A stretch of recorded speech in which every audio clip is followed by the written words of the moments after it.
ప్రత్యక్షత నేను జస్ట్ బైబిల్లో ఉన్నమాట మీకు చెప్పాను, ఇక మీ ఇష్టం. అతి త్వరలో ప్రభు రాబోతున్నాడు.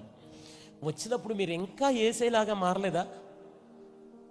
ఒకే మాట చెప్తాడు, నేను మిమ్మల్ని ఎన్నడూ ఎరుగనను, వదిలిపెట్టి వెళ్ళిపోతాడు. ఆలోచించుకోండి. ఈ మధ్యాహ్నం అంధకారమైన గతాన్ని ఆశీర్వాదకరంగా మార్చినటువంటి దేవుడే, అడిగినప్పుడల్లా కాదు లేదు అనకుండా అద్భుతాలు చేసిన దేవుడే, పశువుల తొట్టు లాంటి మన హృదయంలోనికి విడిచిపెట్టని గోడని భాగ్యమని ఎంచక మహిమను వదిలేసి వచ్చిన దేవుడే, గొర్రెల కాపర్ లాంటి గొర్రెల లాంటి మనందరికీ దేవుడు అధికారం ఇచ్చి ప్రపంచానికి ఆశీర్వాదకరంగా ఈరోజు నిలబెడుతున్నవాడే, నేను మిమ్మల్ని ఎన్నడూ ఎరుగననే రోజు వస్తుంది. అది భయంకరమైన గడియ. ఏదన్నా తట్టుకోవచ్చు, కానీ ఆ గడియను మాత్రం భరించలేము. కొన్ని వందల సంవత్సరాల క్రితం చెప్పాడు, నేను పలానా చోట పుడతానని, అలాగే పుట్టాడు. చనిపోతానని చెప్పాడు, అలాగే చనిపోయాడు. తిరిగి లేస్తానని చెప్పాడు, దర్జాగా 3 రోజులు లేచి వెళ్ళిపోయాడు. ఆరోహణం వెళ్ళిపోతున్నాడు, ఎలా వెళ్తున్నానో అలాగే తిరిగి రాబోతున్నాను అన్నాడు. ఎవరు ఎన్నన్నా అతి త్వరలో మన ప్రభు మన కోసం రాబోతున్నాడు.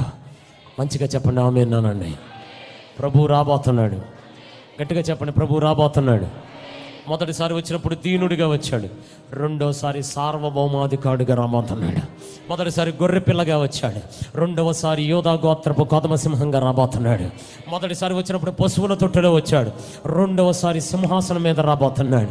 మొదటిసారి గాడిద మీద ప్రయాణం చేశాడు, రెండవసారి ఒక తెల్లని గుర్రం మీద ప్రయాణం చేసుకుంటూ రాబోతున్నాడు. మొదటిసారి రక్షించాడు, రెండవసారి శిక్షించడానికి రాబోతున్నాడు.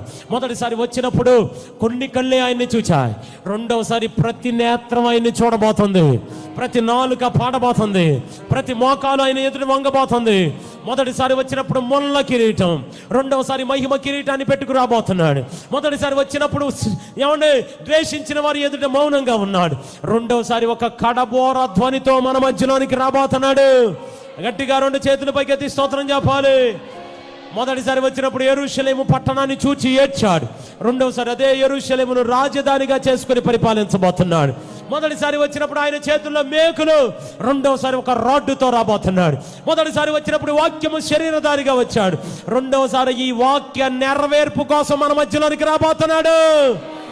మొదటిసారి వచ్చినప్పుడు విత్తనంగా పాతివేయబడ్డాడు, రెండవసారి ఆ పంటైన మనందరినీ కోసుకుని వెళ్ళడానికి రాబోతున్నాడు. మొదటిసారి వచ్చినప్పుడు సిలువను మోసాడు, రెండవసారి ఒక ఖడ్గాన్ని పట్టుకు రాబోతున్నాడు. మొదటిసారి వచ్చినప్పుడు శిష్యుల పాదాలు కడిగాడు, రెండవసారి శత్రువుల లెక్క తేల్చబోతున్నాడు. మొదటిసారి వచ్చినప్పుడు క్రొత్త నిబంధన ఏర్పాటు చేశాడు, రెండవసారి ఆయన రాజ్యాన్ని ఏర్పాటు చేయబోతున్నాడు. మొదటిసారి వచ్చినప్పుడు తండ్రి వీరేమి చేయుచున్నారు ఎరుగరు గనుక వీరిని క్షమించన్నాడు. రెండవసారి మళ్ళీ తిడుతున్నవారు, హింసిస్తున్నవారు, అవమానపరుస్తున్నవారు, సేవకుని హతసాక్షులుగా చంపుతున్నవారు ఎవరి లెక్క వారికి అప్పగించడానికి రాబోతున్నాడు. మొదటిసారి వచ్చినప్పుడు ముసుగు వేయబడ్డ మహిమ, 2 చేతుల పైకెత్తి